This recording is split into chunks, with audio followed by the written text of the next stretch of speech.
Assalamu alaikum and greetings to you all, wherever you are, our viewers and those who are going to come again and listen to or watch this fantastic program once again. We are here today, Sunday, and 28th of May 2023. You know, as always, when we have time, we come here and discuss issues, and I get fascinated if we have our Gambian brothers or sisters, you know, authorizing, they're just authoring books, you know, and today that's where we are.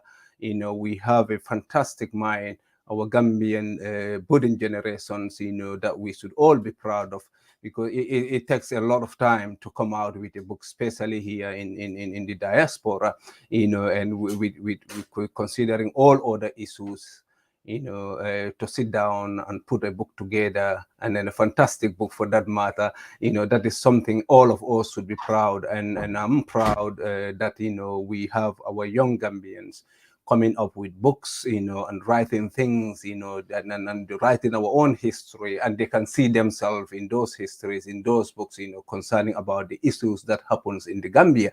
So for that being the case, we have the book review here today.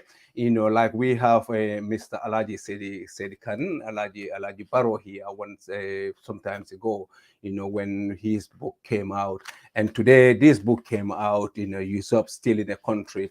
You know, this is authored by our own brother, Natta. And we are privileged to have him today. Natta, welcome to Gunjur Online. And we named this program Dialogue with the Youth. So, you know, and welcome. And it is pleasure, brother, to have you here on this platform, you know, completely charitable, you know, time to time when we have, you know, issues, when we have problems, you know, especially this moment, you know, and we will invite our Gambian brothers and sisters to come and talk about issues. And now you make all of us proud to come out this fantastic book. Welcome to Dialogue with the Youth on Gunjur Online, brother Natta. Thank you, Ebrima. Thanks for having me. Saying hello to all the viewers and the listeners and subsequent listeners and viewers. I am honored to be on your platform, and thank you for the positive review. Um, I am excited to delve into the book and have some further discussions. Like you said, it's a dialogue with the youth, and we are tired of hearing, well, not tired of hearing it, but we've been hearing it a lot of times. The future of every country depends on the youth of that country. So for such people, it is good that we have a good grasp of our history, a good grasp of where we are as a people and where we want to go as a people. So my whole objective initially was to shed light on some of the issues that were in the background, leading us to where we are as a country at the time of the publication of the book. So I am excited and honored to be on here to be a part of that discussion, or one of the panelists who will have that dialogue with the youths. Thank you. Thank you so much, brother. Before we delve into the issues of the book, you know, I'm just encouraging every one of you to go to Amazon and order this book. And it's a fantastic book, you know, and it gives you a historical journey of Gambia today and some of the contemporary things that we are experiencing, they had roots somewhere, and you can just follow that route and see where we are. And we have to fall back. We have to know our history, if we are going to make the necessary changes. And sometimes we think these things are new, some of the things that we are encountering, in our country today, but they are not. So this book will tell you a lot, and young people need to develop, the appetite of reading. And this is your own brother telling you about your own cities and towns and villages and the names that you are familiar with. You will find it easy to read this book, and it will give you that strength to know your own history. And definitely you will be informed, and you can make a lot of decisions, and you can connect dots here also. So this is a fantastic book, and I'm glad, Natta, spending divorce with his time and energy and resources actually to come out with this fantastic book for the younger generations, so that we can have this appetite of reading, not other people writing our stories for ourselves, for us, but our own people doing these things. Thank you so much, Brother Natta. And the first question I'm going to ask is, because you ask yourself in the book, what is your decision or reasons to write this book? Can you tell us, what inspires you? What is your reason? What is your decision to write this book? So, generally speaking, the motivation was, I have a very inquisitive mind. I like to ask why a lot, and I get lost in my own thoughts sometimes. So I tend to question a lot of things. But the whole point of it essentially is we need to tell our own stories. We've been told stories that have been narrated to us by people who had an interest in the outcome of those stories, which essentially are the colonialists. So for me, generally, I'm interested in our history as a people, not just as a country, but my family history, the history of the communities that I live in, the traditions and ways of old. Um, there's a constant conflict inside of me about what is happening in so many spheres of life, and also where we came from, what changed. So all these questions I keep asking myself, and then I like reading too. So you read stuff and you come across stuff, you start questioning it, and then you start questioning the things that you were taught prior to reading those.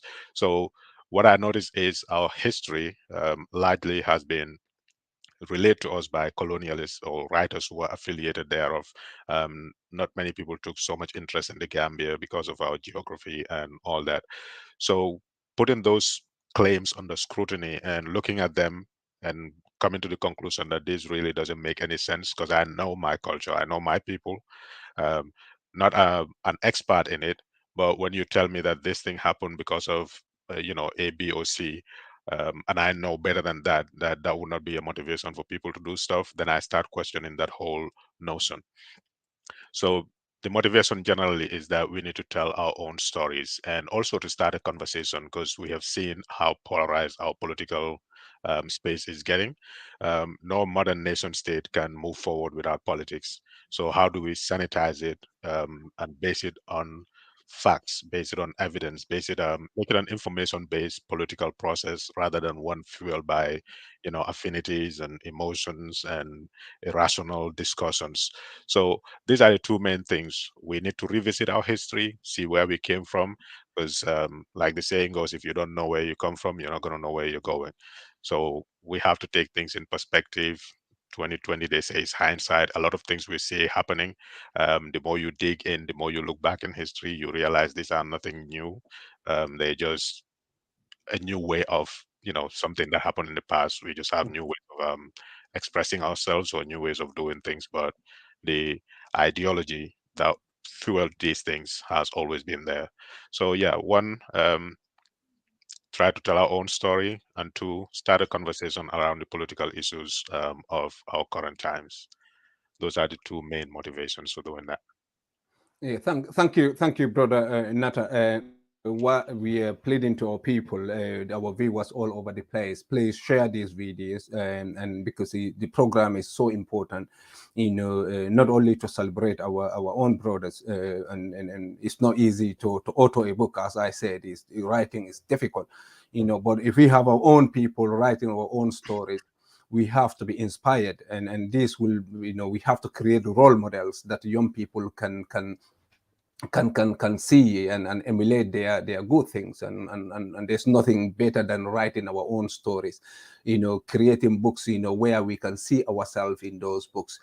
So once again, I will encourage every one of you, our listeners, to go to Amazon. You can get this anywhere you are in UK or Europe or anywhere in America.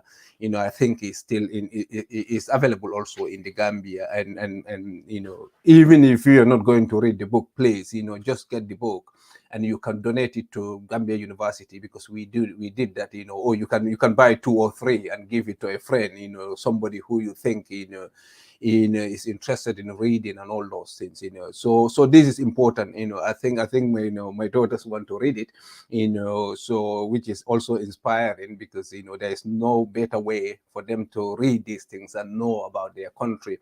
And Mr. Mas, saying about my daughters anyway, and mostly the history around us here, especially in the Western world, Mhm. is, our people just, didn't refuse, didn't resist, and all those things. The colonial masters came and everything was nice. They just conquer our people easily and all those things.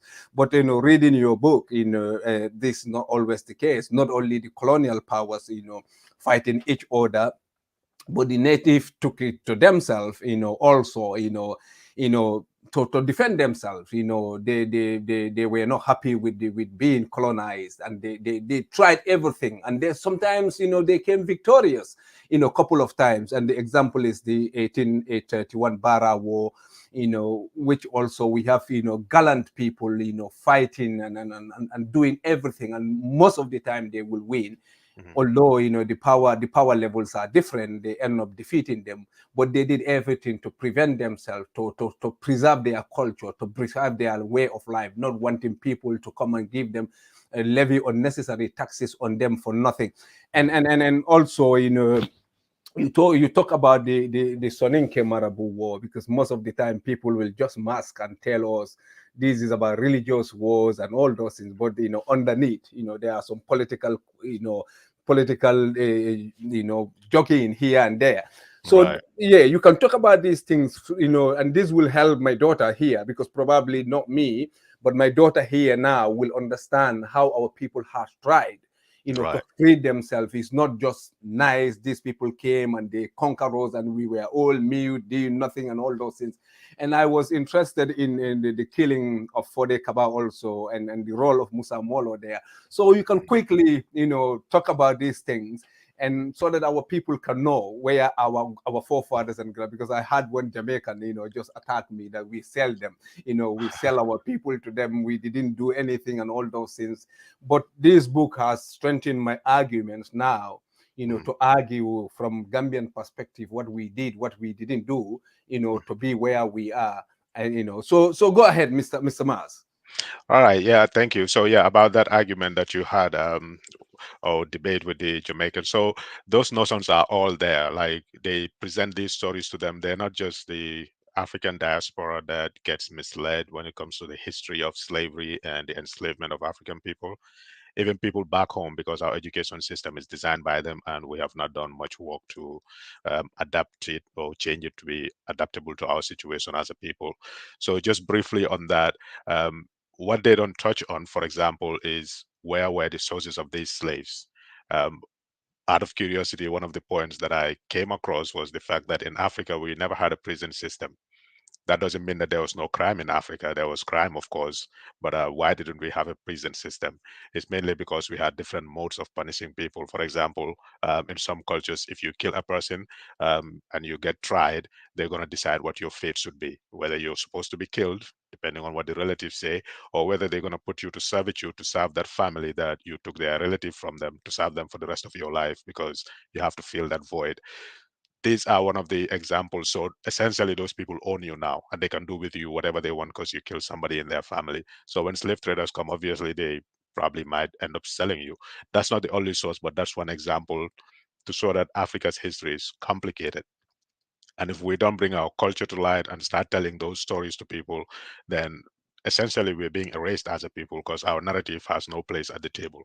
So that's just one example of it. But then going back, essentially getting into the format of the book or the layout, I started off with the historical background to the Gambia, the region that we call the Gambia. It was not always called the Gambia because we had systems in place prior to the modern nation state um, labeling that was given to us. So, what existed prior to us becoming the Gambia as a nation state? What was there? So, essentially, what preceded the modern nation state was an idea of cultural entities.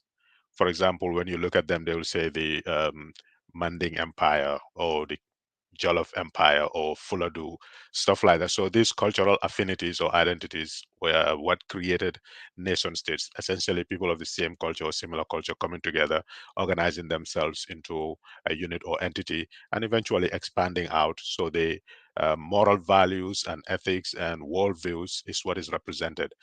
We'll better understand that when we look at the American system today, where they talk so much about the culture wars, what is the ideal direction, whose views should we represent. But in general, the dominant culture is always the culture that the founding fathers or the people who initiated that community, whatever their leanings are, that's going to be the cultural view of that entity. So that's what we had prior to the coming of the Europeans. So I tried to lay that out, a very, very, very, very, very brief summary of what used to obtain. So I gave an example of the Manding Empire and cited such things as the Kurugam Fuga, which is basically the articles that bounded those communities together. So if we translate it into modern day Gambia, the communities we come from, you will see, for example, in Gunju, they will say Nyemuntal Tanol, Nyemunyunudol Tanol. Like what Tanol, those forbidden things or taboos are essentially the laws of that community. So they are encoded in the psyche of everybody. You don't do this here because it's not acceptable. So these became the laws of that community, and they embraced each other and they organized themselves in such a way that they were able to thrive and prosper, to create empires and expand out. Some of it was waged through warfare, but a lot of it was through conquest, through trade, and all that. So we had that in place, and then the Europeans came. So I delve into that a little bit. There's a long history of travelers coming to our shores, especially when they started exploring or venturing into the high seas. But much of it was not recorded. So I tried to skip over that because we don't have enough information to what we all learned in primary school, Alviso Cadamosso. I think that's how they used to call him. So I started from there. The Portuguese explorers that were sent based on the orders of Henry the Navigator to go explore other areas, for search of resources. That was the beginning of the recording of our history. Richard Jobson also did some detailed work on that. So essentially, these systems were in place until the Europeans came. Like every explorer or every person who's trying to find new settlement, you're not just going to come with guns blazing. You're going to explore first, meet the people, try to convince them that your intentions are good. So this is how they were embraced. Essentially, we came for trade, or we brought these goods from over the seas and we're going to need this. So that trust was established initially. But the longer those things lasted, because Gambia was technically not colonized officially until about, say, 200 years later or so. So within that period of time, they were gaining the trust of the people relying on them. And then they realized we can overpower these people. We can impose our views on them. They are too trusting. Whatever their motivation was, that was the beginning of colonialism. They were starting to dominate in every sphere of our economic life. And usually when you control that, then you control everything. So that moves from securing your economic interests to trying to dominate it. And that comes with military power. So our people are not, warmongers like um, the economists or the capitalists will be so motivated to do. We are Africans, and African generally is a welfare society where everybody looks out for everybody else. If wars are waged, they are usually not over such things as economic um, power over other people. You want access to it, fine, but you're not going to use it to dominate other people. We still see that, which is why whatever we have, we're sharing with everybody else. So just to cut a long story short, it was first with trade, and then they saw the potential for expanding their interests and also making more economic gains that led to the involvement of military power.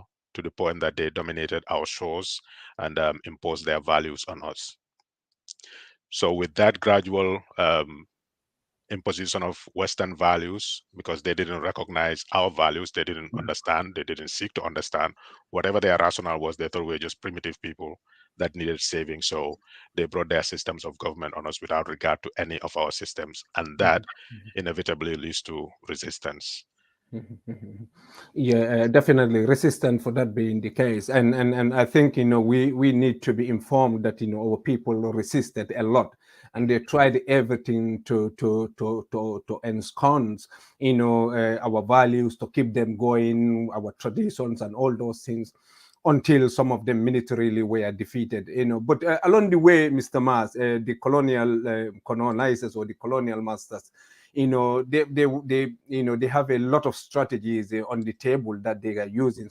Sometimes they use pacifications, they give privilege to a segment of our people, to the extent that sometimes the so-called political class will think that they are better than all in the Gambian context. Those who are in the those who are in the colony, for example, thought that they were far more better than the people in the protectorate, and those people kind of then how white people see them. That's how they see from those lens, and they don't want to give them. They think they are much more better than them, to the extent that they're not equal. They should not be, and this came, this was manifested probably between the UP and the UP and the U and the PPP or PPA, that metamorphosis to be PPP. Mhm. So and these things has consequences, because when we look at the polarization of our politics today, and the personality politics, the denigrations that is happening there, these things are not new. If according to your book, Mhm. they have roots somewhere, and this is a contemporary issue for Gambia, and there's a big issue for us. And now with the social media now, somebody can sit in their toilet and start insulting somebody anywhere at any time they want. And because social media sadly amplify all these things that have been there. Can you tell us, how does this transition from that time to here and still be maintained, and if there is any solution to it, just whatever you think, and because this is a big concern for Gambia, is happening, to the extent that now is getting out of control, but they have their roots somewhere. So So we have yeah, to explore this so that people can make connection and know that yes, it was worse today, especially with the advent of social media, but this started somewhere in Gambian politics. So can you take us, with the journey to these things so that our people or listeners can understand, they can be informed. Thank you. gladly. Yeah. So like I was saying, all those attempts by the colonialists and their shenanigans, it led to resistance. And obviously, the first people who was going to resist them was the local chiefs that whose authority was undermined. You know, the government in Mansa, like this Al Kalul or Yes. the Mansa of Nyomi, Mansa of Jara, Mansa of here. We call them Mansas, but they are not reigning over supreme, like Mhm. large areas. They just over their territory. So those were the first people who felt threatened by this incursion by the Europeans because they didn't recognize their authority to start with. They were undermining it. So they obviously are going to resist. The most prominent of those that we were taught in school, I know you think there's a Nyomi bias there, but in Mhm. primary school going on, we learn about the Bara Wars that took place. So it's one of the most prominent ones. The other one is Sankandi, which I also featured in the book as well. Yes. Yeah. So the Bara Wars, when you look at the uh, issues that were taking place leading to the confrontation and the final battle between them, it gives you an insight into what the whole colonial system was. So they were undermining the king Mhm. to a point that their deception caught up with them because essentially they wanted the land, which was where Fort Berlin was built, because they wanted to suppress the slave Mhm. trade, according to them. But then, you are in somebody's territory and they see you building forts and mounting guns, they're gonna raise questions. And one of those guns was actually pointed towards Esau, which was the residence of the king. So they were not comfortable with that. That eventually led to the fight between them. And when they finally succeeded in winning the Bara Wars, their terms were so unfair, they ended up ceding all of the entire Nyomi basically to British territory. So that became a British protectorate space. So what that tells us is that people come to power. That's why I said usurped. Like, you steal a country essentially because you came to power by telling people that this is what is happening or this is what I want to do, but then you turn around and do something else that is completely different. And when the people resist, you start labeling them. So those were the first people that resisted because their authority was undermined. They were trying to turn their own people against them, and they were deceiving them in every possible way. So they resisted and fought. Now, eventually, of course, the British had to win. The Bara War is an example of that. They couldn't win it themselves. They had to get reinforcements from Sierra Leone, which was another British territory, and eventually from Senegal, which were the French, because all their economic interests were threatened according to the treaty. So they all came in order to defeat. So that was the strategy used. They formed coalitions and they defeat these local chiefs that were resistant to their rule. And the more they defeat them, the more their territory expanded. But prior to that, the coming of the Europeans, the people had an arrangement. Well, not an arrangement, but an understanding. Like, some people are landowners and some people are guests, basically. Nala Ning, Yes, yeah. um, Lansaro. During Right. long time ago, So yeah. the people who own the land, we have a land tenure system that our people need to understand very, very well. Like, which is why I was sad when the events in Tanene happened and all Mm, those land issues. mhm. We have a land tenure system that needs to be recognized. Should we modify it? Should we change it? That has to be debated. But currently, as it exists, we have a land tenure system, and we know how people become leaders in their Yeah, communities. Even this whole Karinyola Alkalu, we know where it came from because yeah, of it our came from. African values and belief systems. Yeah. So, with the religious leaders who came and converted to Islam, and they are living in these communities, up to that point, Africans or Gambians in particular were not very drawn to Islam. Mhm. Soninke was still a big part of our life. In fact, almost all of these monsters were Soninke. Yes. Basically, what that means is they didn't adhere to the teachings of Islam. So what happens is when they convert to Islam, and then there are these what we call marabouts, they seek to isolate themselves in areas where they can practice their religion freely, away from the king, because they don't want to upset the king or Mhm. the local traditional ruler. So if you look at our dynamics, every town that starts with Medina this or this Medina, that, for example, in Yom we have Medina Bakalar, or you have Medina Sering Mas, those were all towns. Serin Tuba's town, Tuba, actually is a perfect Mhm. example. He had to move away from the seat of government so he can practice his religion freely. Oh, And up okay. to today, Tuba is almost like a semi-autonomous region within Senegal.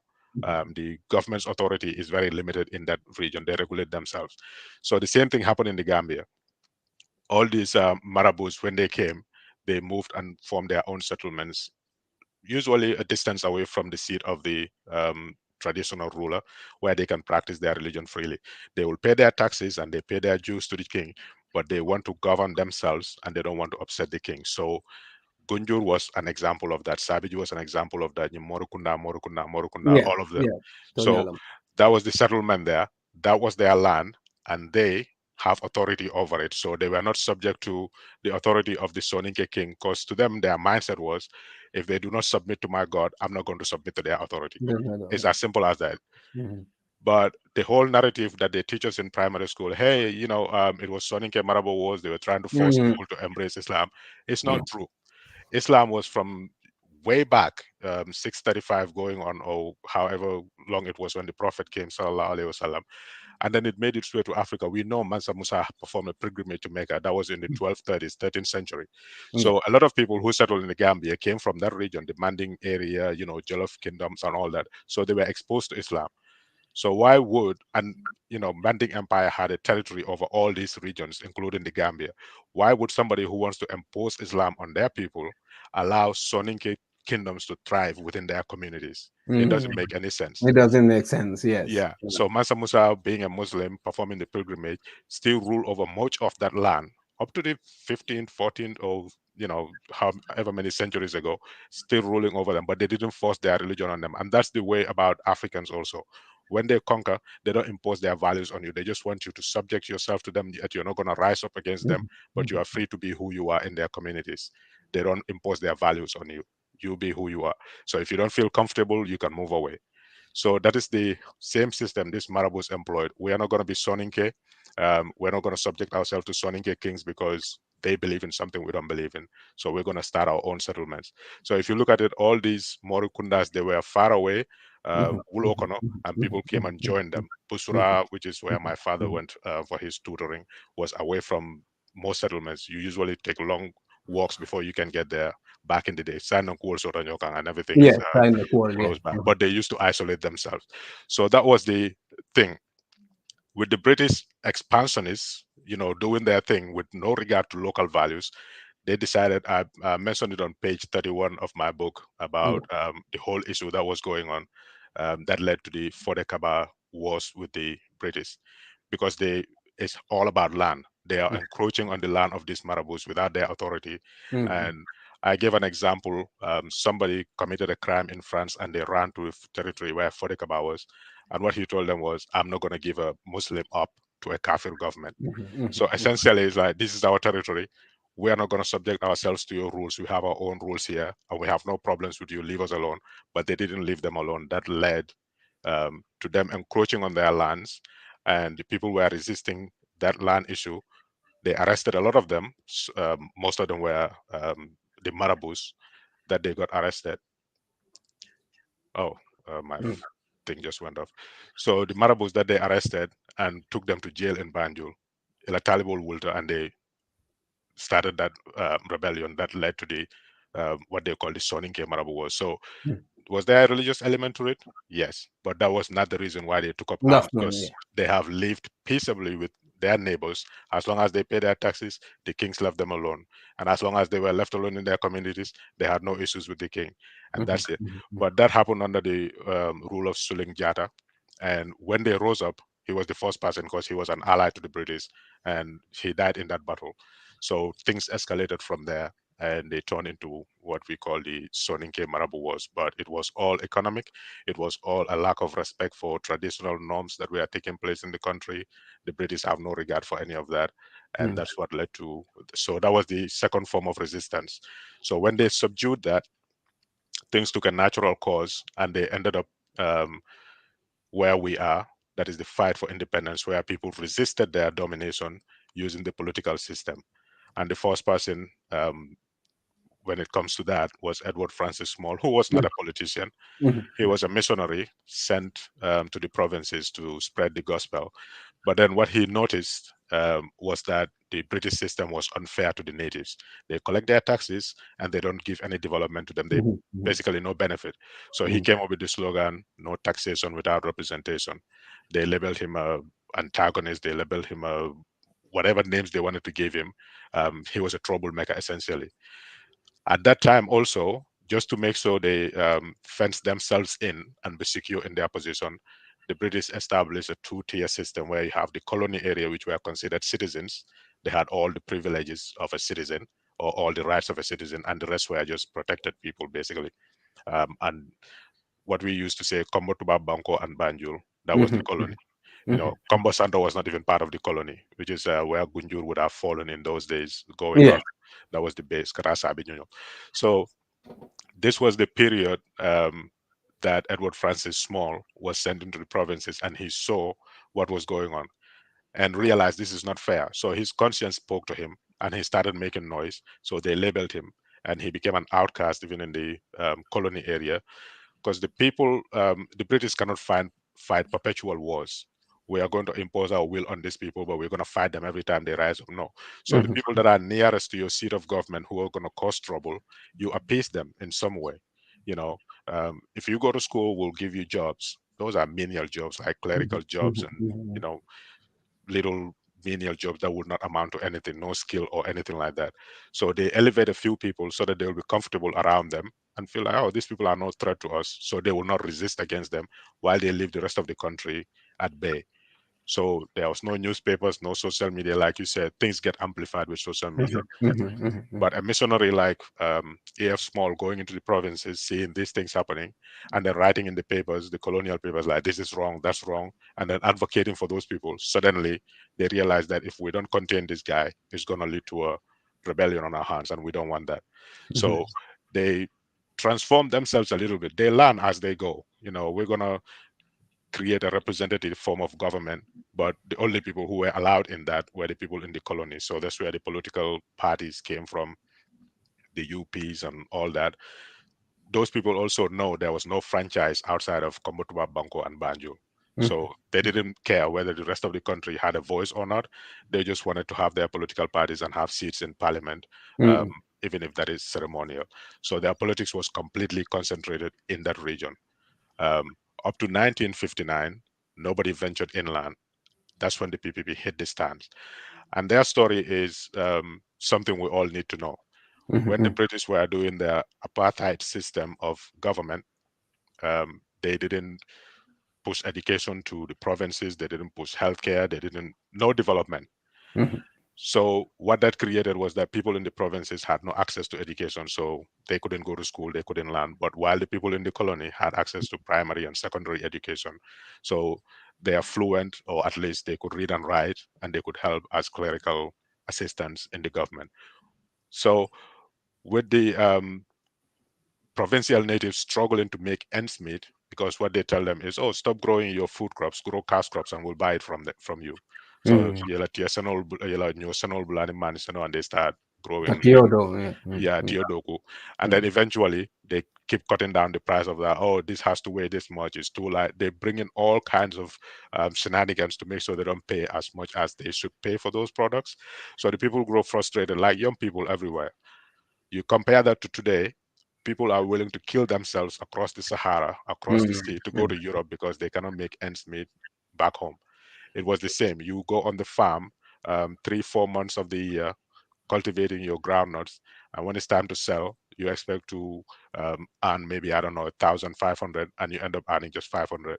Young people grow frustrated and say, "Ngada that means coming to Banjul and Komotwa Banco, because there's manual labor that they can use to send money back to their people."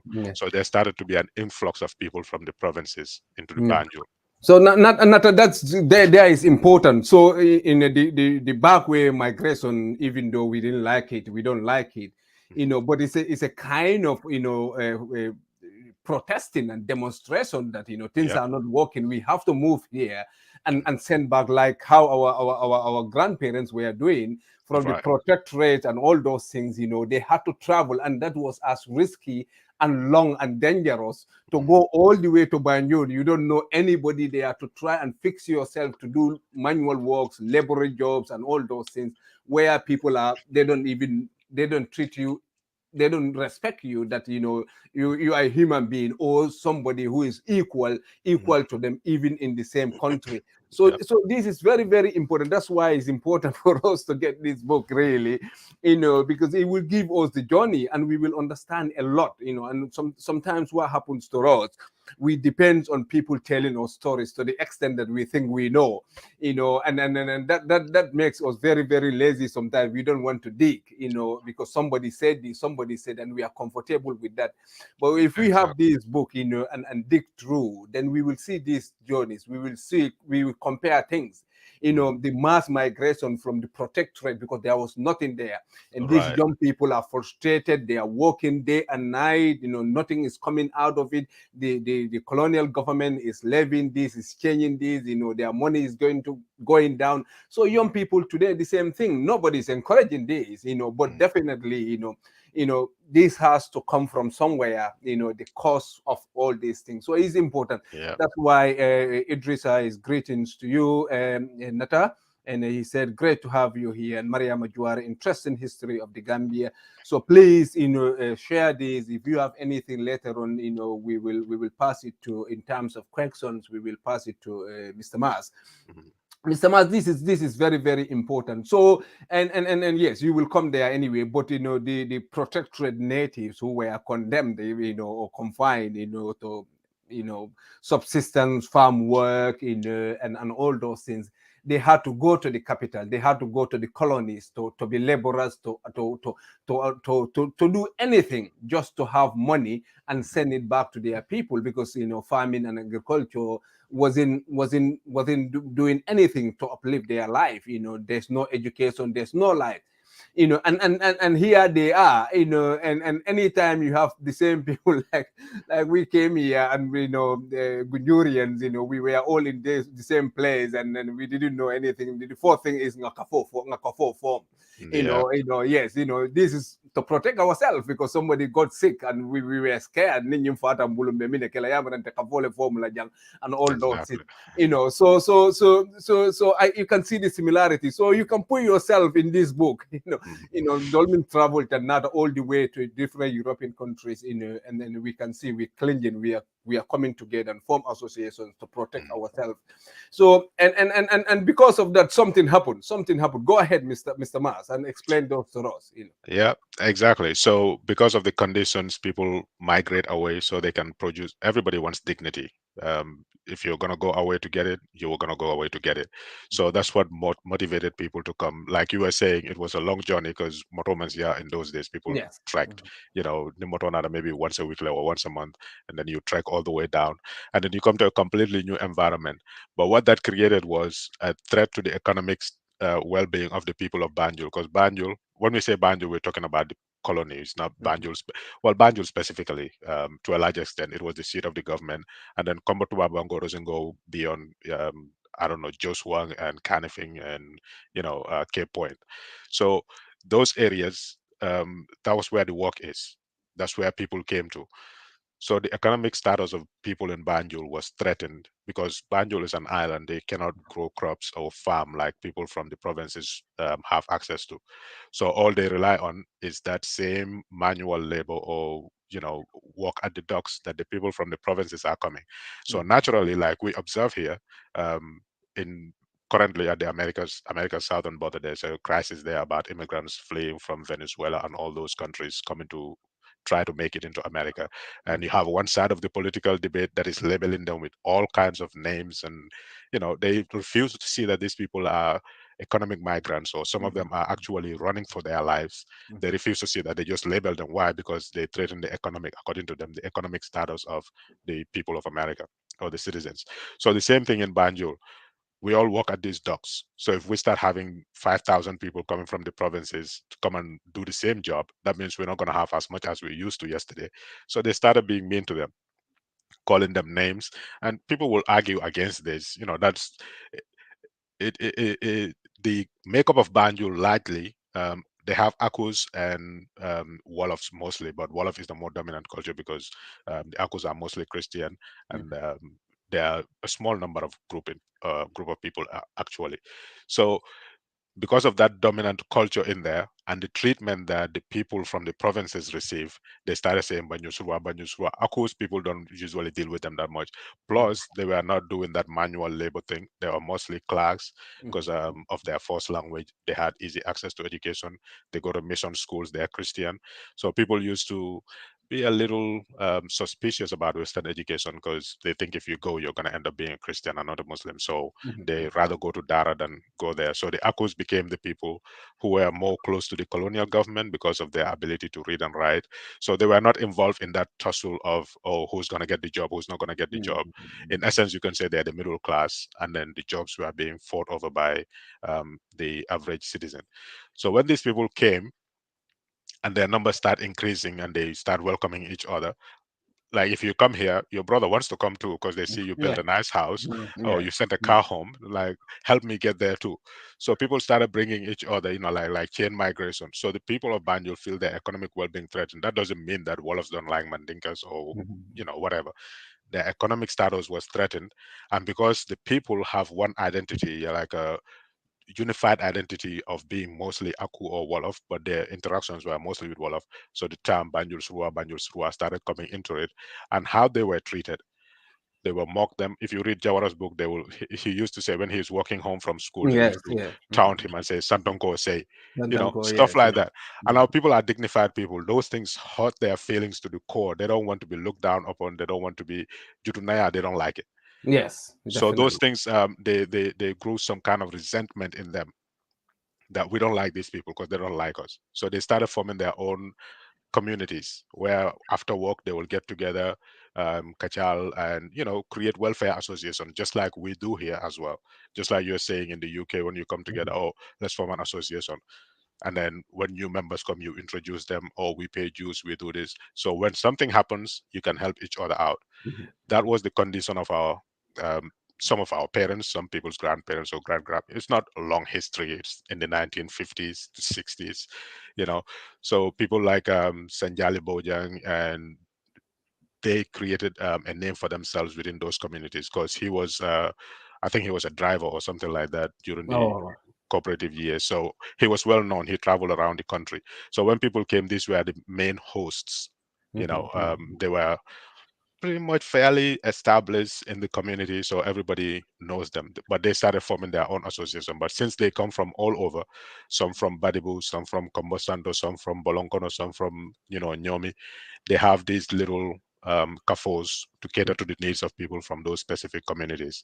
So that's what it was. But they had no political power because in order for you to vote back in the day, even for Banjul, they used to restrict it. If you are a yard owner, which is a compound owner, then you can vote if you are 21. mhm, But not everybody could vote. So these people had no voice because they had no yard in that place, so their representatives get chosen for them. So they try to create affinities with these political groups, a lot of them towards UP, mhm, kind of uh, bring their problems to them since they are the administrators, to help the colonial, I mean, get the colonial government, help them with certain things, not to feed them or anything, but mhm, certain necessities to help them with that. So they created these affinities with these political organizations because they see nobody within themselves who could contest. This is where the problem of education came in. The colonial mhm. government completely disregarded education. It was in the hands of missionaries, and those people's resources were limited. So they only had schools in Banjul and maybe Yeah. one or two mission schools out in the provinces that didn't amount to anything. So this influx of all these people from the provinces, most of them were, 99% of them were, I hate to use the word illiterate, but they couldn't read Mhm, or write in English. So essentially, when the associations were demanding their rights, nobody was there to stand up for them. Nobody was there to fight for them. They were trying to use the very system in place to work in their favor instead of trying to change it. So that is when some young people, if you read Jawara's book, mhm, Pa Yoma, which is the Banjul elder, who saw Jawara's potentials and said to his father, I'm going to take him to Banjul so he can go to school. Um, People like that were coming into the fold now. They went to school, they learned, and they got scholarships, and they went abroad thanks to the benevolence of. This is mhm. why it's important for us to know our history. There's no Yeah, hatred between the tribes. yeah, Payoma is a Wolof from Banjul. exactly. Jawara's father has no relationship with him, but he trusts him with his son It's right, to yeah, bring yeah. him all the way to Banjul and put him in school where there was a potential for people to convert from Islam to Christianity. And his dad Mhm. was resistant, but Payoma convinced him you know Exactly, so this exactly. is the man who gave us the first president of the Gambia. So when Exactly. people start talking And about Nada, this is also important because those who are coming from the protectorate, they are not only Mandinkas, they are Fana they are Fulas, they are Jolas, they are everybody else, because the exactly, protectorate is not Mandinkas. But if you see the narrative, you will think it's only one tribe coming from the protectorate exactly, invading Banjul, but right, before, it wasn't. It was anybody outside that small place, the Banjul and the Composite Mary probably, yep, and anybody else again is not civilized. So yep, but the narrative has been changing and changing to the extent that you think no, this is only one tribe that has been in the protectorate. So as you said, it's the political class mixing and twisting and turning things, as you mm, mentioned, telling stories that are not true. We need to educate ourselves and debunk right, some of these things, this myth. So this is everybody else outside that small place, and that which right, was concentrated by maybe the Akus, the Kiriols, and few Wolofs, because the yep, Fanas, everybody is out. So I think that is worthy to mention also. yep. So if you even look at the makeup of the people who initially were in the political movement, the likes of Hassan Musa Kamara, those people were not Mandinkas. Mm, mm, um, People from Balangar. It was a mix of people basically from the provinces, but because of the composition of Gambia, Mandinkas form the largest ethnic group, so mm, they get more prominent than anybody else. But it was generally um, move towards securing their economic interests against the people who are coming from the provinces. So those people from the provinces also started coming into these scaffolds. Oh, you're from Barajali, we have an association here from Bolonkono, and this is what we do. So they invite them over. And then when they look at the dynamics of things, um, world politics also plays an influence on local politics. Mm. We're talking about the 1950s. That was soon after the Second World War. Yeah. You go to the West Africa Frontier Force, which was the British regiment from West Africa, composed of British citizens from British colonies like Nigeria, Sierra Leone, Ghana, which was the other one. Gambia was the fourth one. So these people were all unified into the West Africa Frontier Force to go fight in the Second World War. Yeah. Yeah. They have their political ideologies back home. Ghana was already, on the verge of going for independence because, Nkrumah was fighting Nguruma, there. yeah. Mhm. So the Second War was 1939 to 1945. So there was all these talks about we need our independence. We can't be here. It's People have this. Human beings are wired the same way. We're going to Yes. fight somebody's war and dying for what? When they don't even respect us. So those conversations influenced some of them. And when they came home, some of them were starting to whisper, we need our voice also heard in the political space. But who's going to represent us? Because, it's education and we don't have it. So these young people from the provinces started coming into the fold, and Jawara being one of them. If you read his book also, that kind of connects the chain to where I'm going with this. Mhm. I Mhm. recommend everybody get that book as well. Jawara's history essentially is Gambia's history Yes. as a nation state.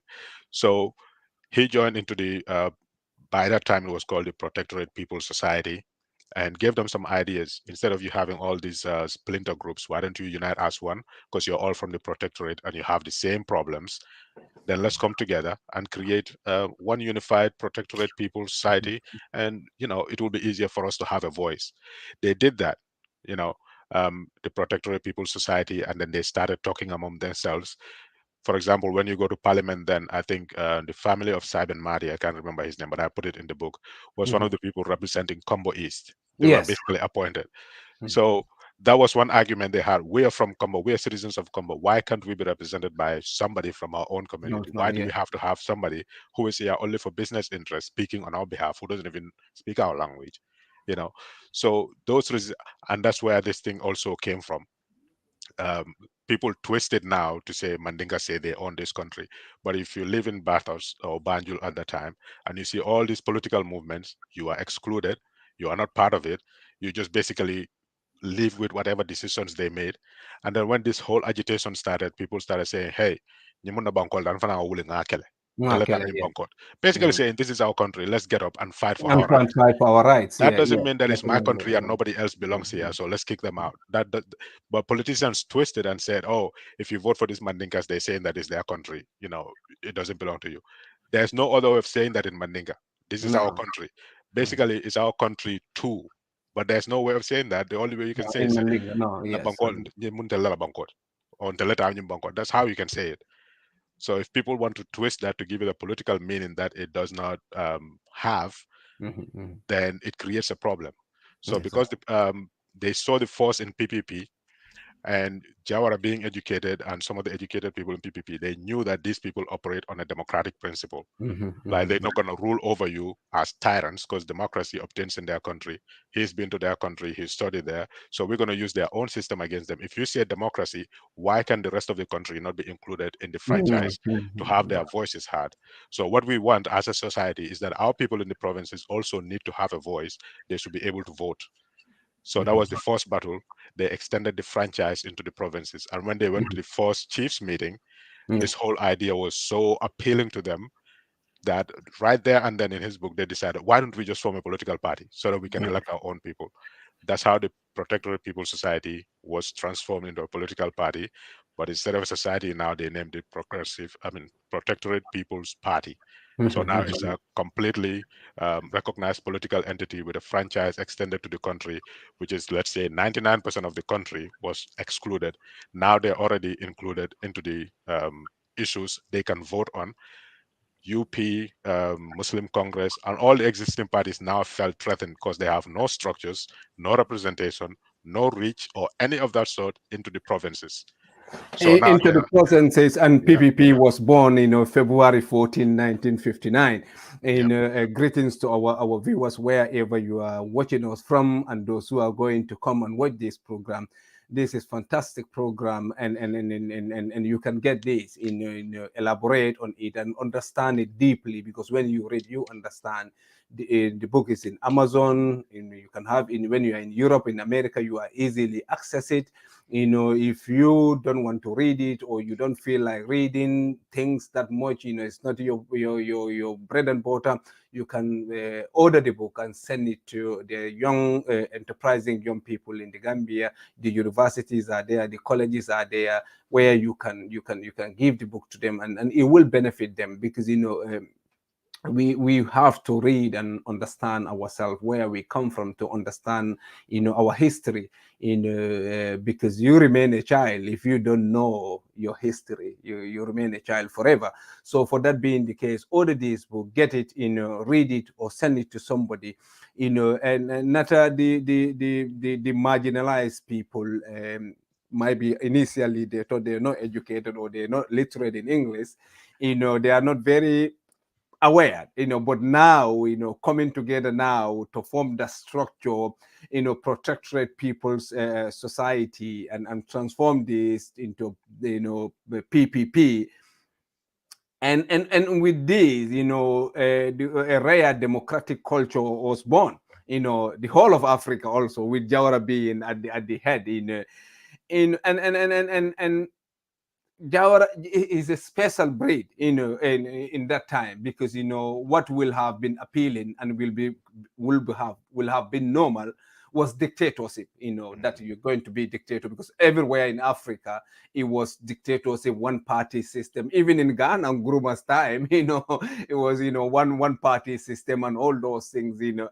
And these people, the people that we thought, were, anyway, the political class thought, and the colonial master thought, were not educated, they're not literate, they don't know anything, other than meat, and probably those are things we don't want to repeat here. Right. But yes, those are very offensive ones to repeat online. But anyway, but still, they came out, and galvanized everybody in the protectorate. I mean, everybody, not one group or one section, everybody outside the colony. And in 1960 May, the Legislative Council, they come out victorious. Tell us Mhm. about that. Give us, because you mentioned that in your book, and from page 50s, and all those things. Go ahead, Nata. Yeah, so with the Protectorate People's Society at the Mansabengo, or the Chiefs Conference, the idea of transforming into a party was well received, and immediately they just set about to do that. So this is where we need to recognize people like Jomo Bojang and Famaraosa Toure, people who went on bicycles to tour the country, like, we are about to have our own voice, we are about to have our independence, we are fighting for our independence, we have our own children in power now, they're going to bring the franchise. So it was canvassing votes from door to door, essentially on a bicycle, touring the whole entire country. These are heroes that people need to remember. People need to know their names and their contribution to our um, movement as a country towards independence and democracy, which you mentioned. Jawara's greatest strength was democracy, and that was also his greatest weakness. And why do I say that? So when the potential for PPP becoming a political party hit the waves, and the colony politicians or political parties started resisting it, um, essentially they were just scrambling at that point to try to be relevant.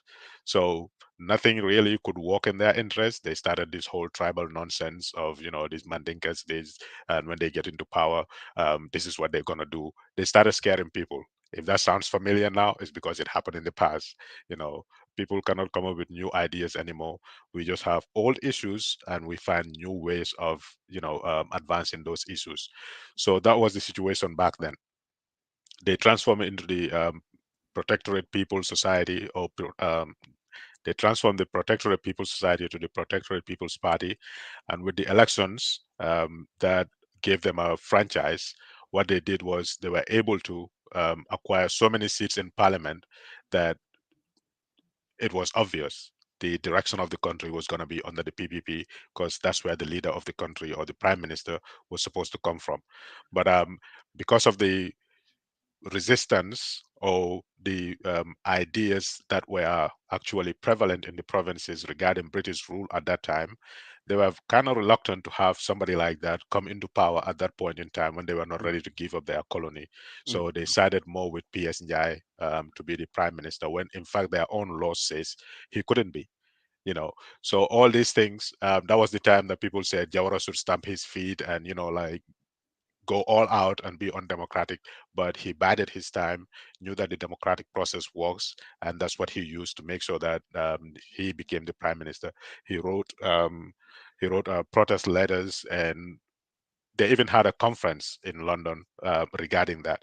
So essentially, they just wanted to steal the election and give it to PS Njai because he was more amenable to the British administrators rather than to Jawara, who all of a sudden hit in the political landscape, tried to transform it completely 360 degrees. So that was too much change too fast. Then after that, essentially, just to cut a long story short, we got to independence with the PPP at the helm.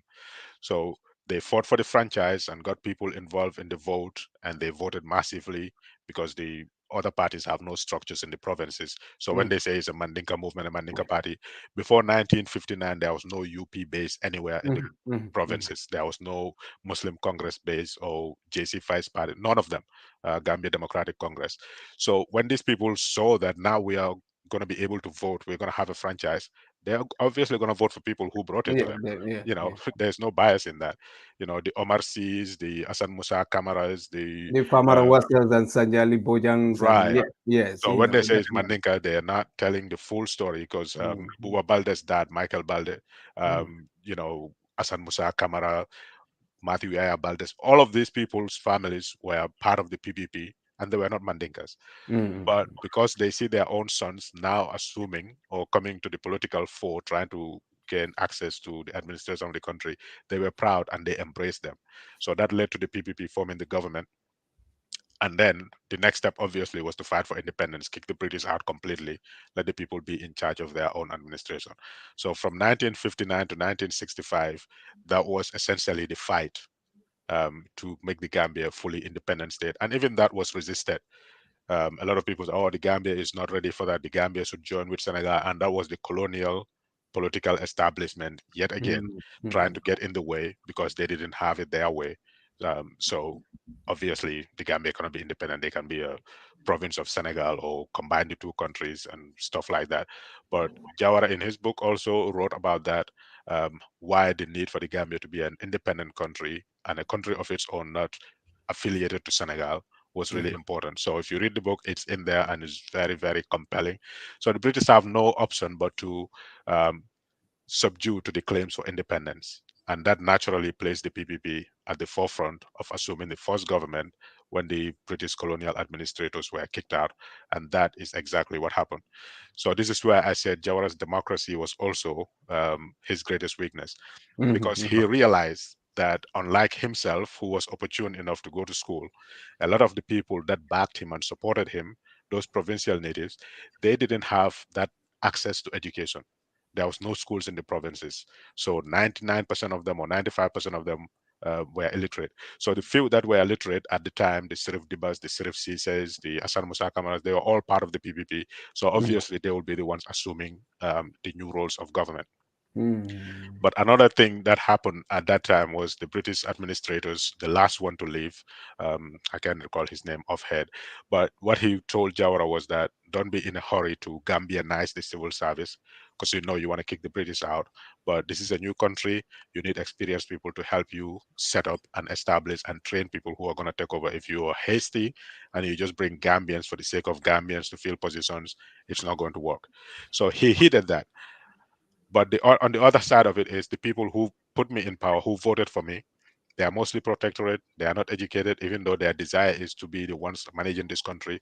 Our first step is to make sure they get the education. So for now, we will employ people who have the administrative experience. Most of them are Akus and then the Wolofs in Banjul. because they had education. Some of Yeah. them went all the way to college level. So he had to turn back to them.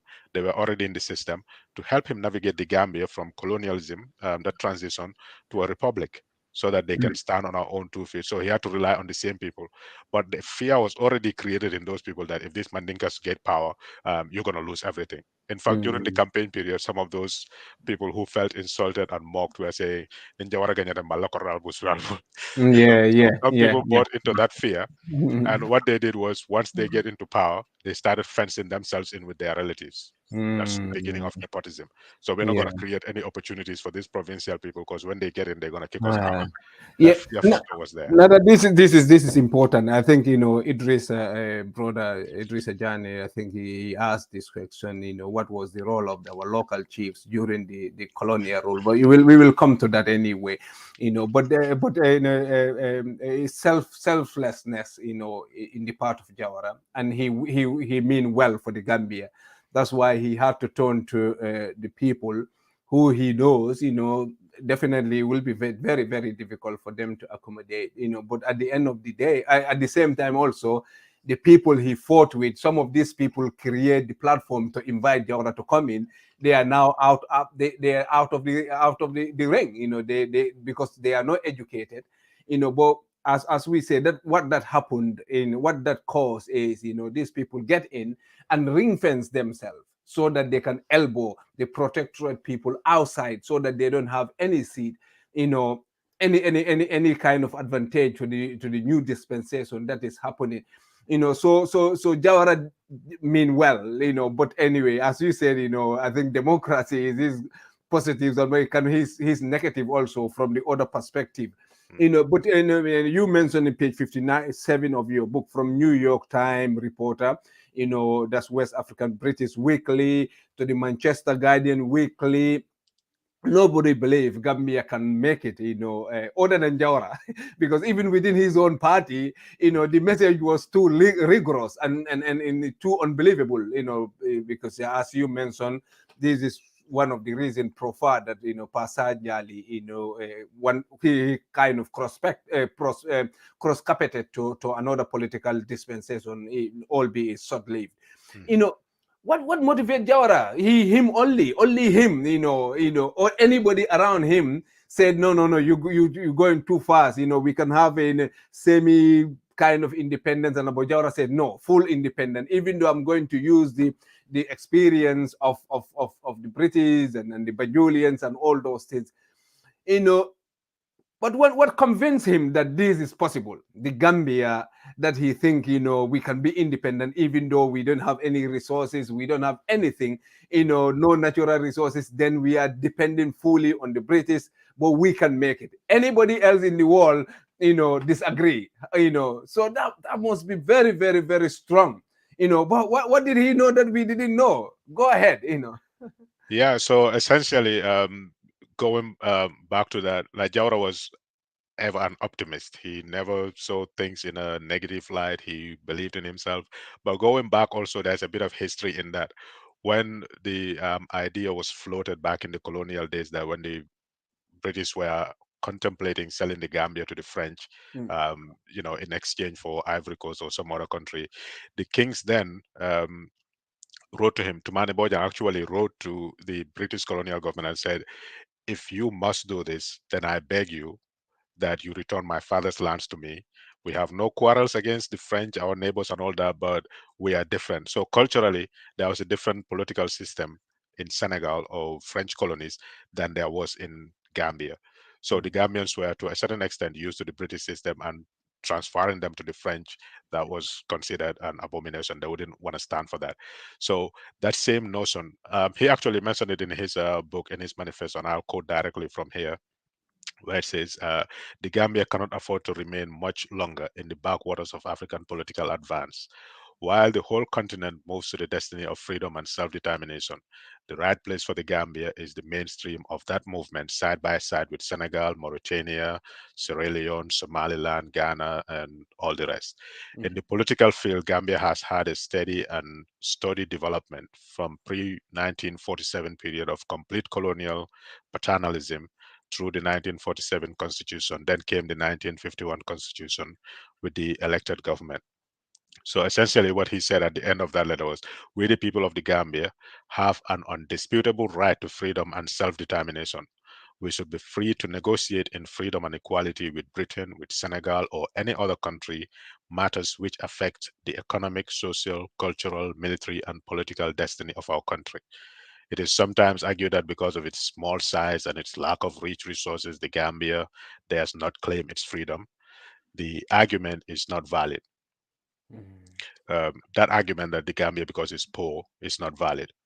We should remember that though small in size, the Gambia is part and parcel of the huge, solid landmass of Africa, and with the rest of Africa, move inevitably to the destiny of freedom and self-determination.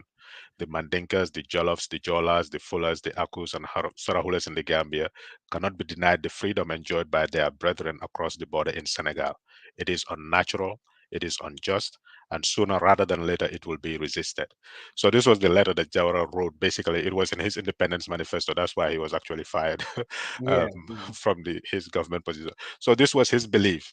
If these people have these rights, don't say because we are a small size, we are a people. It doesn't matter what our size is.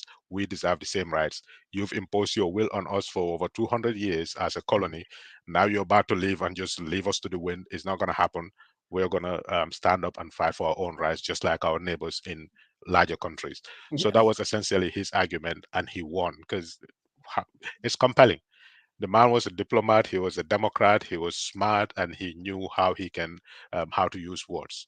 So at the end of that letter, he just said the Gambia should have internal self-government based on the party system by May 1961.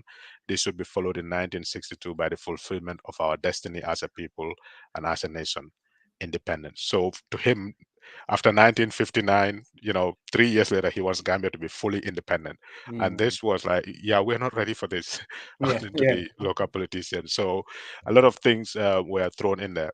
But going back to that, when the PPP first came into power, they had to rely on these same people that Yeah. were already in government with the experience to steer the nation forward, because what he wanted was the Gambia to move forward. That's it. That's all he cared about. So whoever gets the position, he wants them to support him, see that dream come true, whether you are from the colony or not. That division should end. In fact, he decided, now that we have won elections and we are going to form the government, let us drop the protectorate identity and embrace the whole country. Mhm. So instead of the Progressive People's Party, it is now the People's Progressive Party. Mhm. So instead of the protectorate, he dropped the name, Yeah. and then Yeah. now it embraced the whole country. But like I said, we have the same example in 2016. I know I veer off into politics when it comes to this section, but after Janneh was defeated, what were they saying? Oh, nobody from the APRC government should have any position of power Yeah. in the new government, because they were the one who supported Janneh and all that. But what Dabo saw in that um, issue in that period in time was that Jammeh has been here for 22 years. He has managed to divide the country along ethnic lines, along all kinds of lines, regional lines, where Foni was completely no opposed. Mhm. And, Single Nyasi was tortured more than any other political prisoner in that country, because he was a Jola and he was supporting a Mandinka party. So he managed to divide the country along those lines and even religious lines. Nasiruddin declaring the Gambian Islamic State. Mhm. So Mhm. he saw that at this point in time, what we need is to unify the country. And how do we do that? By bringing in the fold of the new government some of the people from the Jammeh era who are not so stained by the dirt of Jammeh, that we can embrace them, so that the people of Foni can also see themselves in the new government. You know, non-Muslims can also see themselves that there's a new sheriff in town. It's not going to be business as usual. We are all one. We need to move forward. So that's how Bojang, the former speaker, was brought in, because he was like, he was just the speaker, even though he was APRC affiliated. We're going to have 100% clean person to come in. But this is one person that if we bring him in, APRC people will see themselves in him. Jolas will see themselves. And people twisted it. Oh, Dabo said the only person who can be in the government, the only clean Jola is Boja. That's not what Mhm. the whole No, issue is. no, that The was same thing is what Jawara did back then. Even though these people were taunting us, they're from Banjul and all that, but they have the education. They can help us move this country forward. Let's embrace them while we put up structures so that everybody in the provinces can also have education.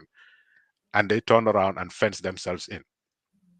It's the same thing. when they Adama Barrow embraced the APRC wing, what did they do? They nudged Yeah, they Dabo and came the in. UDP and all that. Sorry for going partisan, but that's what they did because their job security depended on that. They want On that, people yeah. around Barrow who are Mhm. going to make sure their job security is. So it's nothing new. It's the same thing that is being played over and over again, and we need to recognize it as young people. Mhm. Anybody who comes dividing us along those lines, it doesn't matter how much you love them, it doesn't matter how much you care for them, it doesn't matter how much you wish that they're in power. If they start showing any signs of dividing you along any lines, reject them completely and find somebody else. That's a better alternative because eventually what that's going to lead to is resistance. And usually, if Mhm. we're not careful, that resistance is going to be violent. So, that just wanted to throw that there as a No, advice to young people. that contrast is important because that's the whole purpose of having this program, so that we can bridge, we can link what happened yesterday, and today, so that we understand that these are no new things. Some of the tactics that they are using to divide us, and it's mostly protecting their interests, their selfless, selfish interests, and to achieve that, they have to divide people, they have to give other people privilege, they have to denigrate others, they have to lambast others, for who they are cast, because Jawara's insistence on Gambia having full independence, don't give us to Senegal and all those, we can make this. There's a lot of people lambast him, some people denigrate his caste, some people call him all kind of names, personality, politics, the toxicity of politics is is just today. Now we have the social media, but it was toxic that time. Jara was insulted, he was denigrated, to the extent that the tribe that he came from, has to be linked, it has to be tagged or labeled or whatever. So there's nothing new in this, and we want young people to have this critical mind and understand these things. Greetings to Fatsise, and greetings to all our viewers once again. We are analyzing. We are doing. A very very good lesson. We just kind of cleaning these things from the book. The use of steel in a country. This book is in Amazon. It's important for people to go and read them, so that we can know our past and we can link this directly, that these things that we are encountering, they're not new. They've been in our politics, and it's just being reinforced here and there from one people to to the other. So this is very very important, and young people need to understand this. So Natta, you know for PPP, after reinforcing themselves, somebody will be asking, or anybody can ask, when we have our younger people coming in and get their education, but everything was ring fenced, like what APRC has done now. Good examples, nothing new is happening. They kind of reinforce, and fence themselves off now, everybody off from Barrow. And now they can prey on him, and derail all his agendas. This is not probably for the hatred of somebody else somewhere here, but because what they are used to, they want to maintain those things. And what did he do, with Jawra's political ecumenism, and his cleverness. uh, Other people were not very very happy, some of the people that he fought with, to fight for independence, that you didn't do this, you didn't do this. At some point, in a kind of very very soft on corruption, and planting seeds of you know all kind of things, and how did he deal with that? Do you consider that a failure?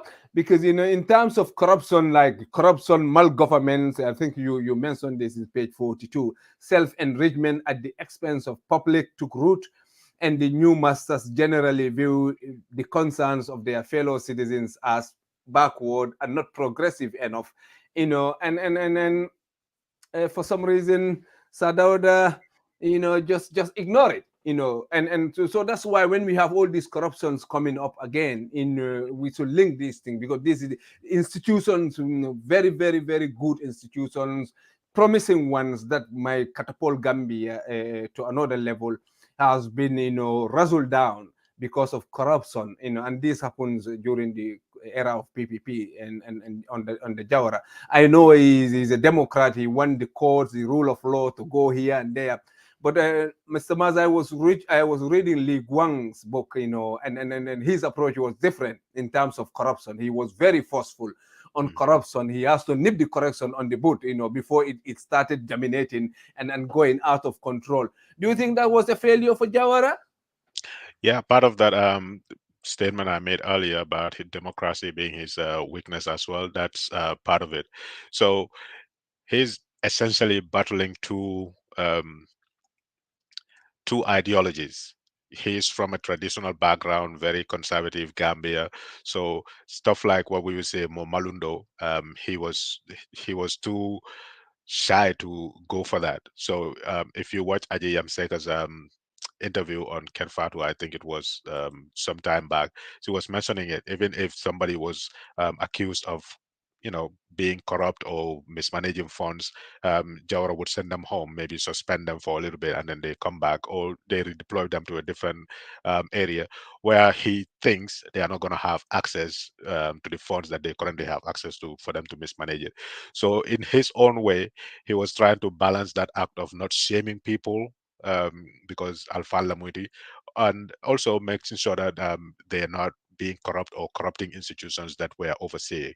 So he was not as tough on it as he needed to be, firing people, taking them to court, and all that. That didn't happen. So that was one of the weaknesses.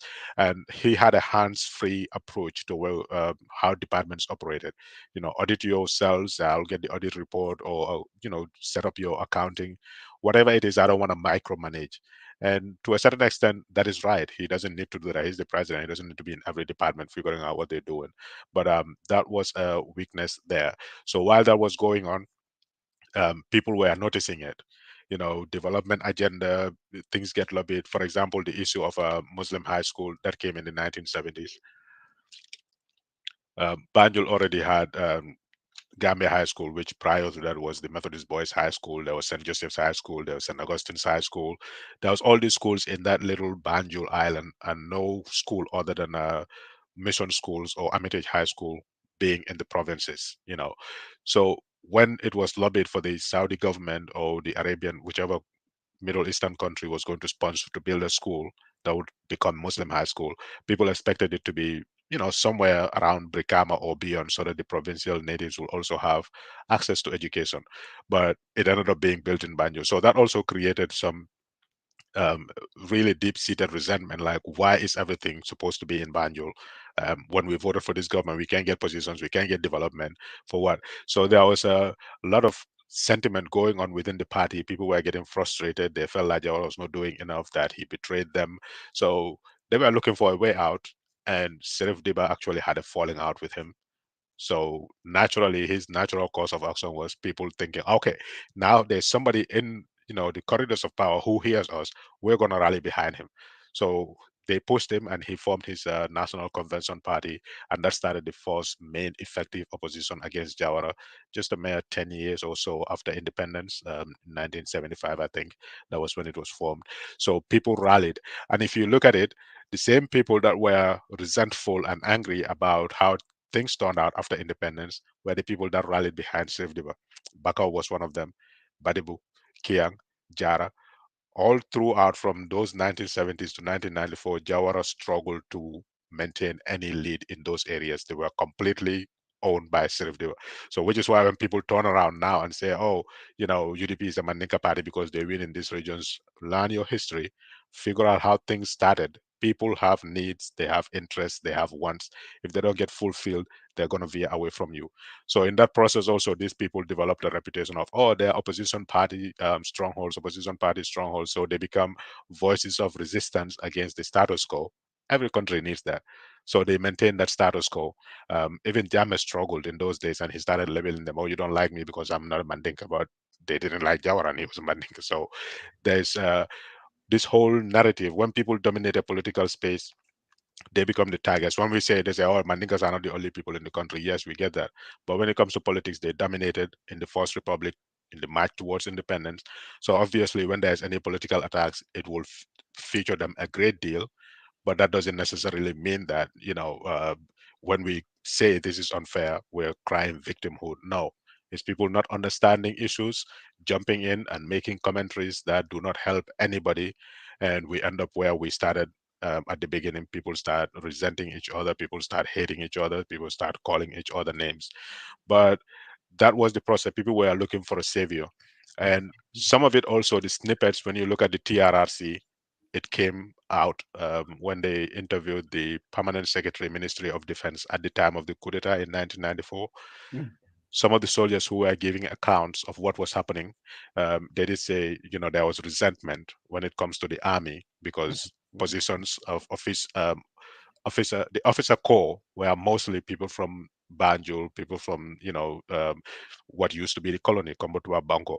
Mhm. And the permanent secretary said, yes, that was actually true. Because if you look at it, IGP, Deputy IGP, IGP2, they were all from Banjul. When you look at the army in Daunjai, his deputy, and most of the officer corps, they were all from Banjul as well. So where is the representation for the people in the provinces that they're crying about? I think there was only 2 or 3 officers around that time, like Babukat Jata and stuff, but they didn't really have any positions. So The these political. positions were doled out and distributed. And when you say people like, oh, you shouldn't be saying that, that's tribalism. It happened. We're going to say it. So whether you look at it as tribalism or not, that's the same thing. I wrote about it before Janneh left power. I said the way he's doling these positions because he thinks only people who are loyal to him should be in position.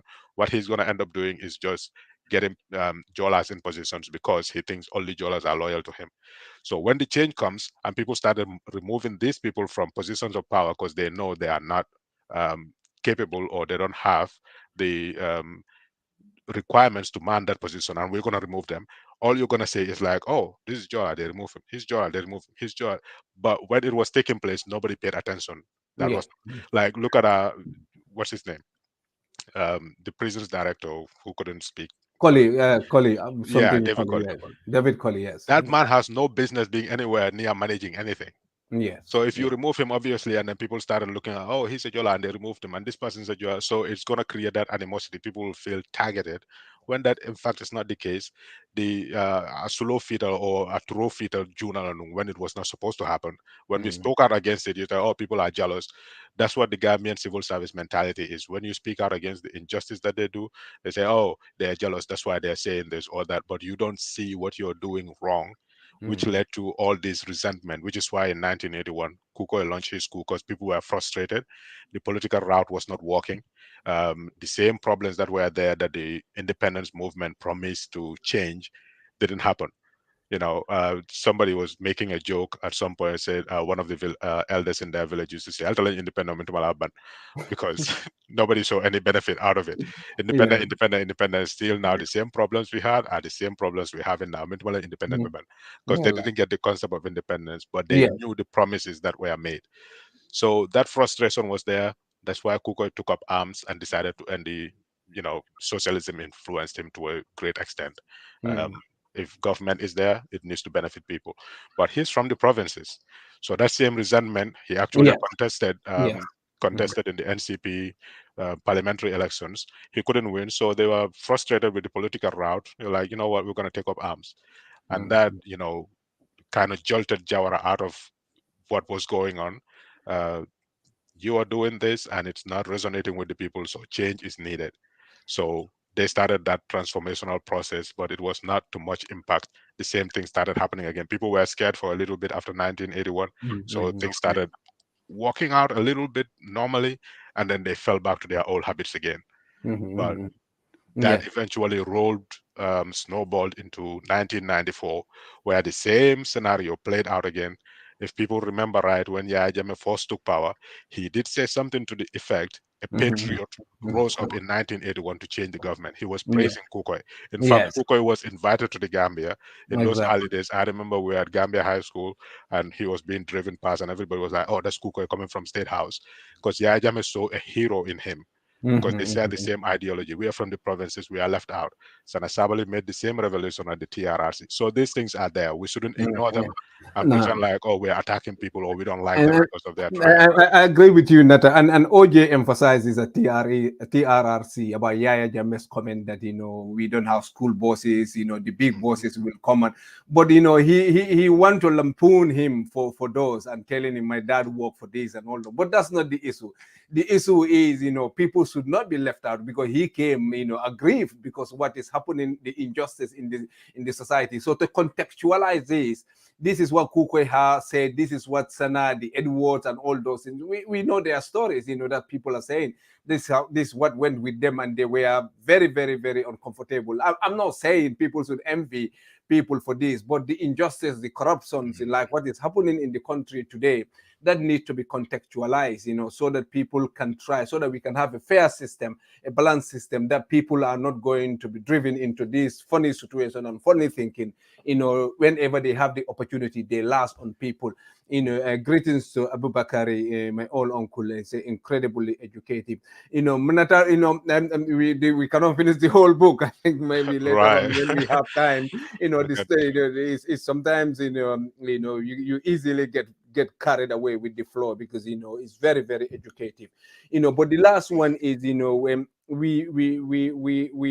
you argue that like vying for public office from opposing camps has largely not been about policy differences, but to a large extent, a lot of these contesting for the same office see each other as personal rivals. And this has a lot of implications. When I read it, because our we will not be able to encourage our objective minds in the politics, because of the toxicity of the politics and the personalization of politics and all those things, to the extent that those who don't know anything will come and kind of mushroom above us and control us, because the people who are objective minded, the people who definitely can come into politics. That's why you need to give credit to some of the people who fought and take personal insult, until today, the sacrifices that they have, but this is a problem. As far as the politics continue like this, it will be very, very difficult to make any meaningful progress in our countries, because those who should supposed to engineer the progress, or whatever it should be, are running away from politics, especially now. And I think you mentioned also about, I think it's page 42 of your book, that politicians who came from, virtually, obviously from obscurity, to being wealthier than the state, they preside over.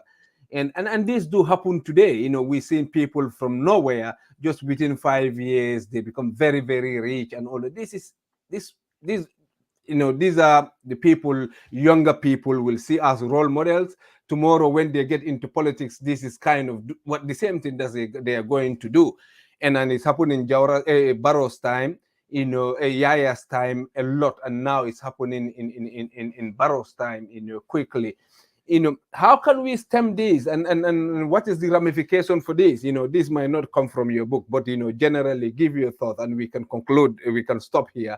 Until next time, when we have time, we will invite you again. Go ahead, because this is it is damaging, the person, the insult, the everything else in our politics. Yeah. Yes, go ahead, go ahead. Yeah, so like I said in the book there, that's it. People see these offices as personal fiefdoms, where what they want is what's going to obtain.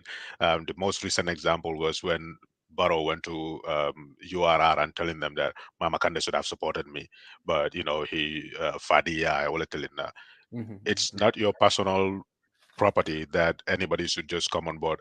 But that's our mentality that is created, and we feel like anybody who disagrees with us must not like us, or they must not like the tribe that we come from, or they must not like the region that we come from. That's why they disagree.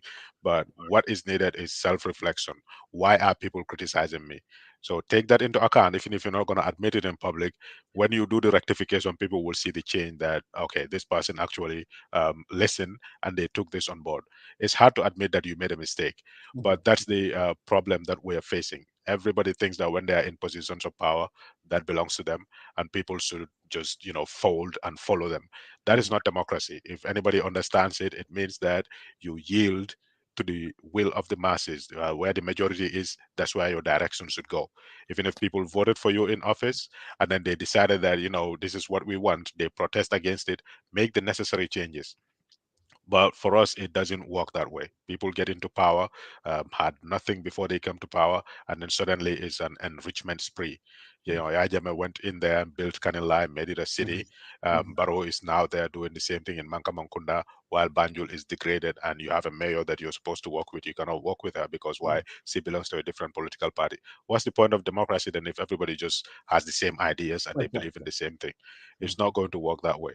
So what we need to do is, the whole point of this book is to start a conversation that people understand that politicians will use us. The claims that they make are not always true, but it is our job to scrutinize them, to make sure that what we believe in, what our values are, everybody knows what you want. What do you want for the Gambia?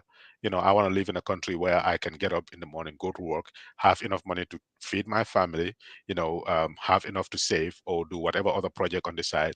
I don't want to go to work, make money for at the end of the month, and whatever I make is only going to feed me for 1 week, and the remaining 3 weeks I have to go in debt.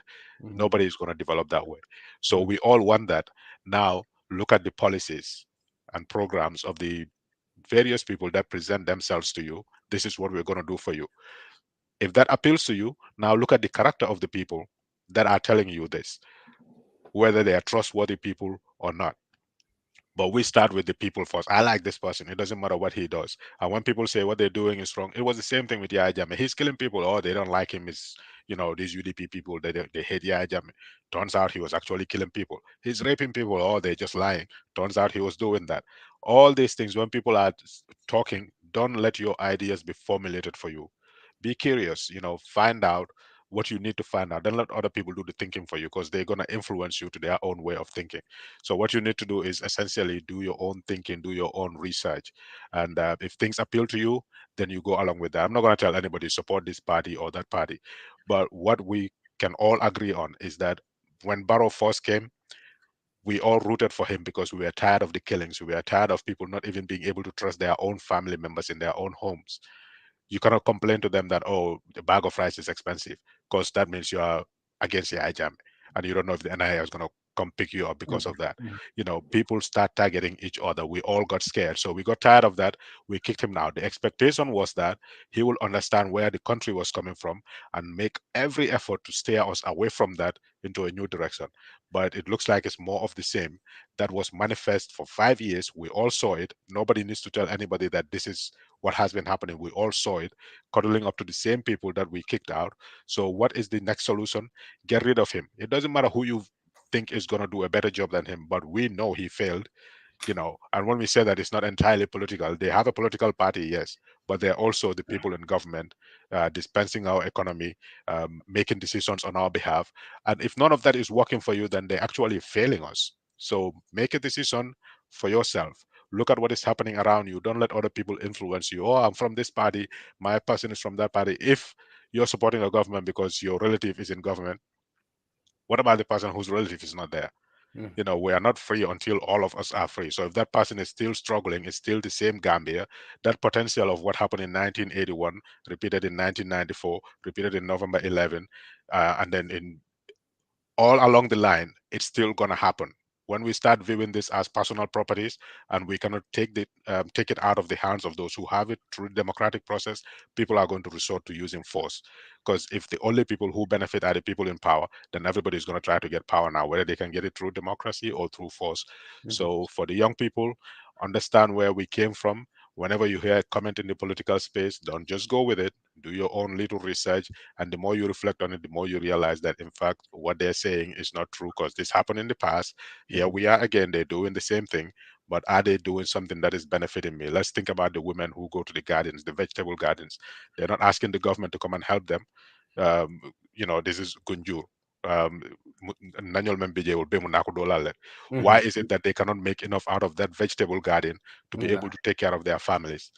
At the very least, they should have a storage facility where if everybody grows tomatoes and they came out at the same time, you have 2 tons of tomatoes when the country only needs 1.5 tons.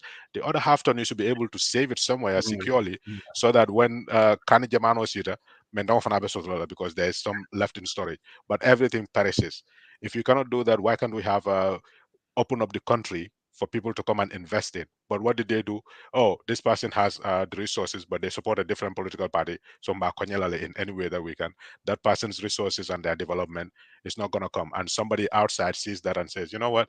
I don't like the way this government operates. And if I open my business there, nothing is going to work. So those people stay away. So what happens? Yeta faroto so manda fatilo boy ibe mensorulati nafal. Yeta nakoro samatili kandi be dokola. They don't get any benefit out of it. What is your role in that?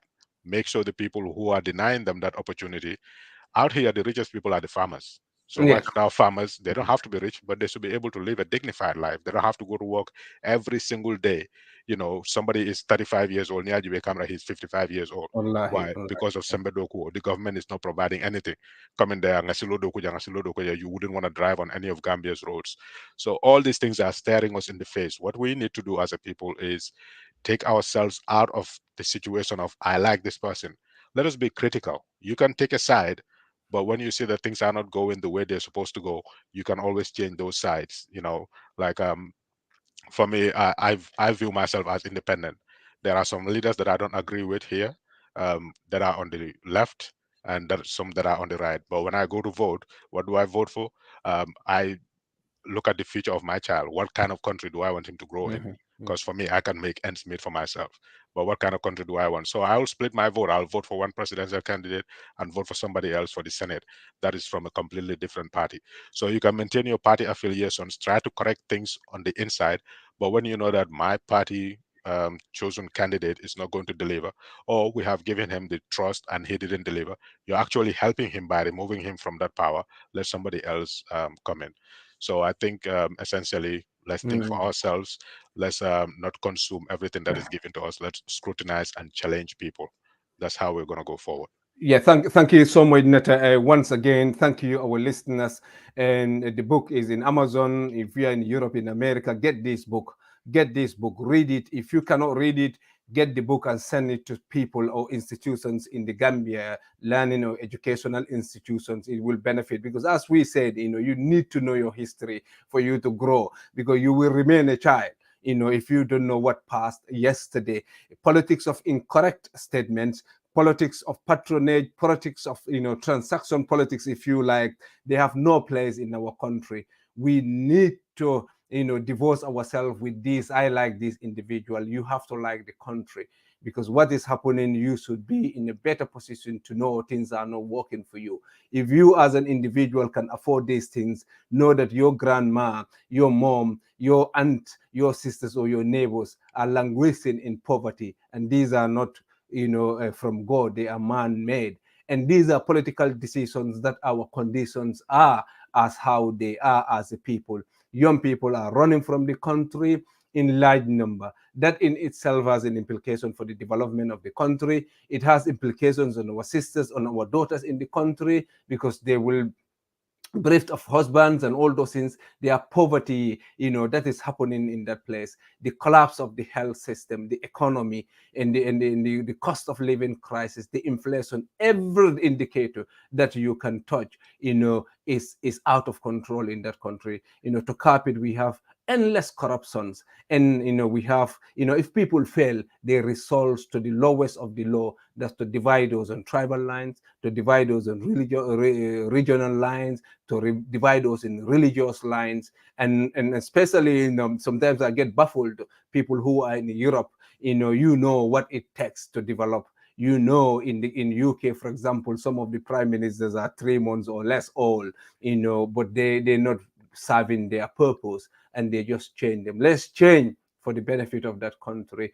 60 something years now, or 50 something years, and we are where we are because we are where we are as in our mentalities. For this book will help you to digest, to analyze, to see where we can go to connect today and yesterday, so that you can understand and you're not going to be bamboozled by anybody, any politician who came from nowhere and tell you he's been given to us by God.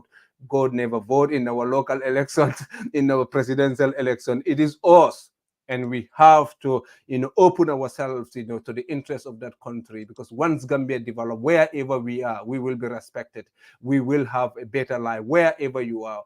Whatever life condition you are is just going to be temporary, because it's only you. 99.9% of who you are in poverty back in the Gambia.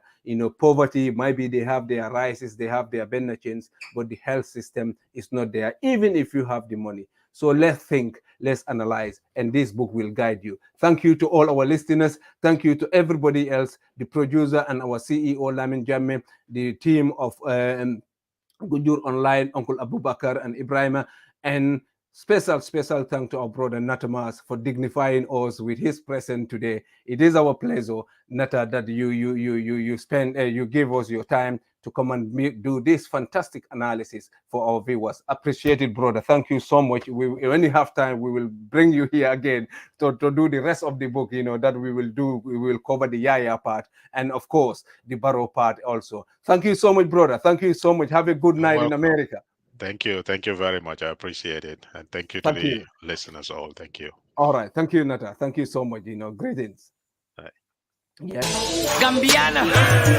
Welcome to Greenville Estate in the heart of Gunjur, just minutes away from the Gunjur Highway. The estate is located in a serene and nature-oriented environment, which makes it the first community in the Gambia certified by the National Environmental Agency.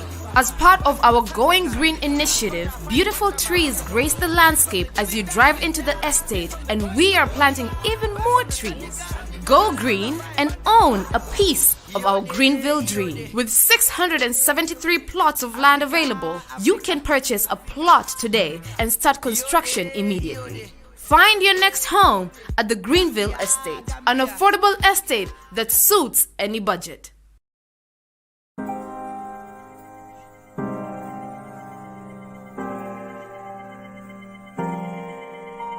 A home is just beyond a space of warmth and comfort to call yours. It's security for now and the future, making it an investment that keeps rising in value. At Greenville, we make it easy for you to attain that investment with properties already equipped with access roads, water, and electricity in the first ever NEA certified housing estate. Call 439-1944 or 439-9515 or log on to www.globalpropertiesafrica.com to invest in Greenville and secure your future today. What's property ownership to you? Are you looking for a place to raise a family away from the dense and tense urban area? Are you looking for a clean, environmentally friendly place to retire? How about an investment? Would you rather leave your money in a savings account to make a bank richer? Or would you rather have significant appreciating value on a piece of land that you bought today? The most interest you can get from a bank right now with a savings account is about 1%. But here in the Gambia, property values have been rising at an average of 27% every single year. Currency depreciates in value. Property doesn't. Call 439-1944 or 439-9515 or log on to www.globalpropertiesafrica.com to invest in Greenville and secure your future today.